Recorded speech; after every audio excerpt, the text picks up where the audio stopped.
अस्सलामु अलैकुम welcome to my channel Zainab Khan vlog. இன்னைக்கு நான் செஞ்சிறேன் மீठी रोटी इनप रोटी. முதல்ல இது மாதிரி பேடா ஆக்குறீங்க, அதுக்கப்புறம் நெய் போடுங்க, அதுக்கு ऊपर நெய் மேலே ஜீனி शक्कर ஜீனி போடுங்க. இது மாதிரி கொஞ்சம் நெய் ஃபுல்லாக இருக்குன்னா ரொம்ப டேஸ்டி இருக்கும். அப்புறம் இது மாதிரி ஃபோல்டு பண்ணிச்சு பேடை மாதிரி போடுறீங்க. ரொம்ப ஈஸி இருக்கா, ரொம்ப டேஸ்டி இருக்கா. பசங்களுக்கு 4 மணி ஸ்கூலில் வந்தோம், பசங்களுக்கு ரொம்ப பிடிக்கும். நீங்கள் இவர் மாதிரி இது மாதிரி ஆக்கிட்டு பாருங்க. அடிக்கடி உங்கள் பசங்களை கேட்டீங்க. இங்கே பாருங்க, நான் ஒரு கையில் கேமரா வச்சுட்டு ஒரு கையில் இது மாதிரி கஷ்டமாக பண்ணுறேன்.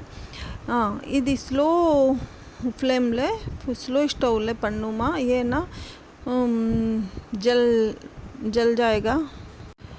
இன்னும் ஒரு ரொட்டி நான் சைடில் ரெடி பண்ணுறாச்சு. இங்கே பாருங்க, கொஞ்சம் கொஞ்சமாக இது மாதிரி உள்தானியில் பக்கத்து ரொம்ப பச்சை இருக்கும். அதுக்காக இது மாதிரி நெய் போட்டுச்சு. சூப்பராக இனிப்பு ரொட்டி ரொம்ப டேஸ்டி தயார் இருக்குது.